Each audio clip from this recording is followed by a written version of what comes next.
In the very beginning, before there was light, before there was land, before there were stars in the sky, there was only God.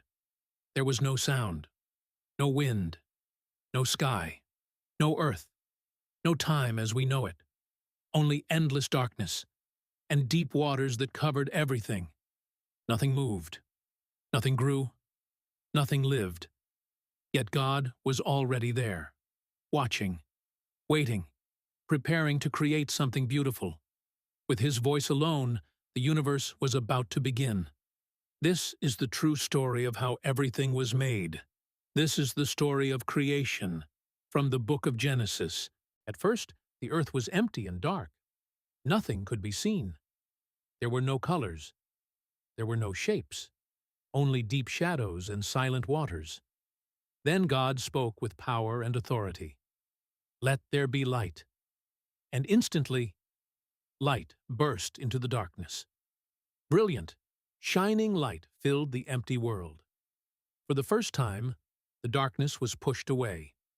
The light spread over the waters. The shadows began to disappear. God separated the light from the darkness. He called the light day. He called the darkness night.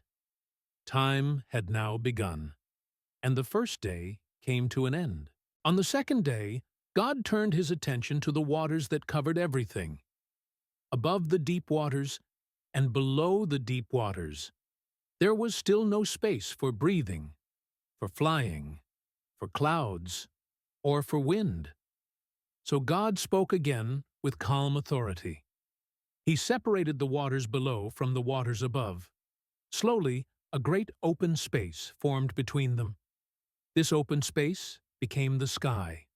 The sky stretched wide and endless. It rose high above the growing world. Soft clouds began to move across it. Mist drifted gently through the air. For the first time, the world had height and distance. The heavens were now forming. This sky would one day carry storms. It would carry sunshine. It would carry birds in flight. But for now, it stood quiet and new. And God saw that it was good. And the second day was complete. On the third day, God spoke again. He gathered the waters together so that dry land would appear. Slowly, the seas pulled back. Mountains rose up from beneath the waters. Valleys took shape. Shorelines formed. God called the dry land earth. He called the gathered waters seas. Then God spoke once more. And suddenly, the land came alive. Green grass covered the ground. Flowers bloomed in every color. Trees rose up, strong and tall. Plants spread across the land. Fruit grew on the branches. Every plant and every tree carried seeds inside it, so that life would continue. The world was now full of color and beauty. And God saw that it was good. On the fourth day, God filled the sky with lights. Until now, light had existed without a clear source. But now God placed light directly into the heavens.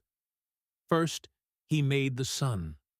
The sun rose into the sky and spread its warm glow across the earth.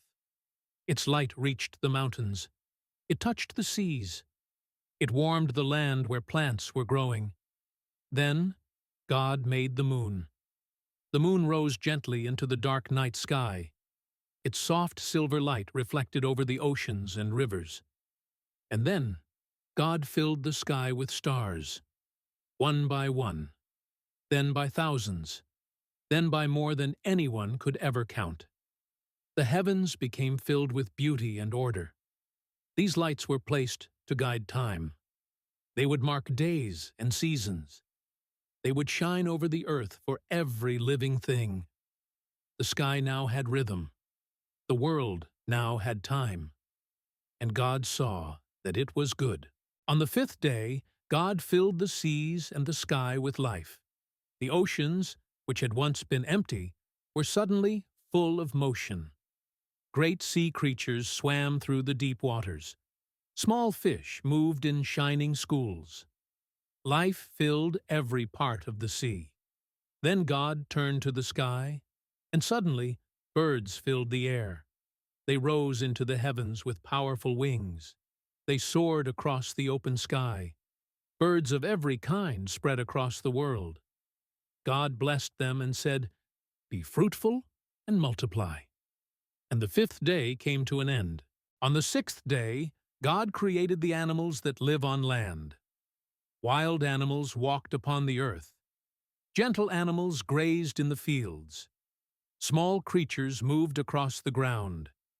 Great animals roamed the land with strength.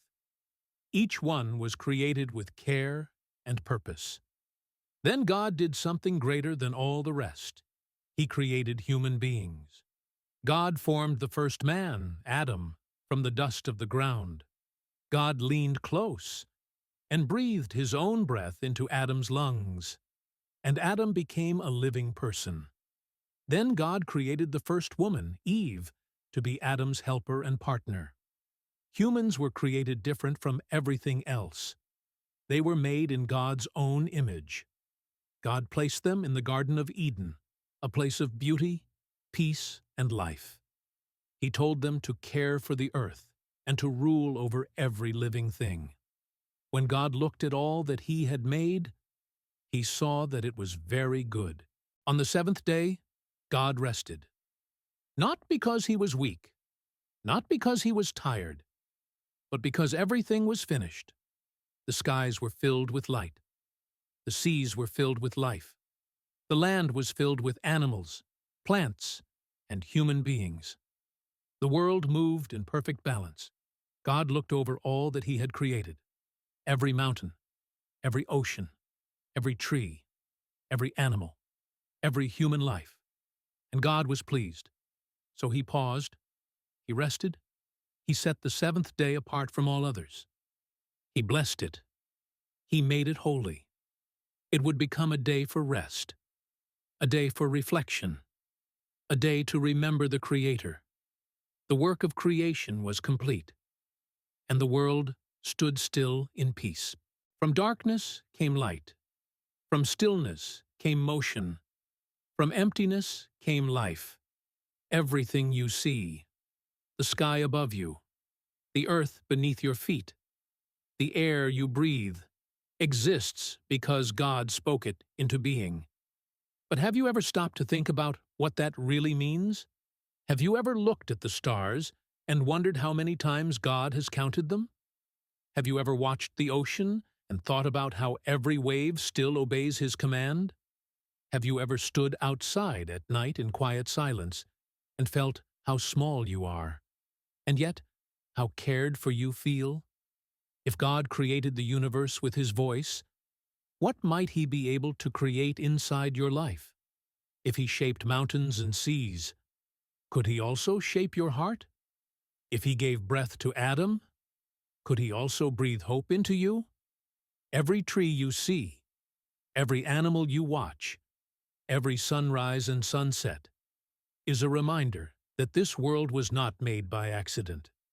It was made with purpose. And so were you. You were not created by chance. You were not placed here without meaning. You were formed with intention. You were known before you were born. Think about that for a moment. What has God placed inside you that still has not been uncovered? What gifts might be waiting to grow? What story might your life still be telling? The same God who spoke light into the darkness still speaks today. He speaks through quiet moments, through kindness, through truth, through His Word. And just like in the beginning, He still invites us to listen. As we begin this journey through the Bible together, each story will reveal more of who God is and more of who we are called to become. Creation shows us His power, but the stories ahead will show us His mercy, His patience, His justice, His love, and most of all, His desire to walk with us. If this first story stirred your heart, if it made you think, if it made you pause, then this journey is only just beginning. In the next episode, we will return to the Garden of Eden, a place of beauty, peace, and promise. And we will discover what happened when choice entered the world. If you would like to continue this journey with us, if you want to explore the Bible one story at a time, like and subscribe to Animated Bible Stories and walk through God's Word with us. And as you go tonight, as you look at the sky, as you lay down to rest, remember this: the God who created the universe also created you.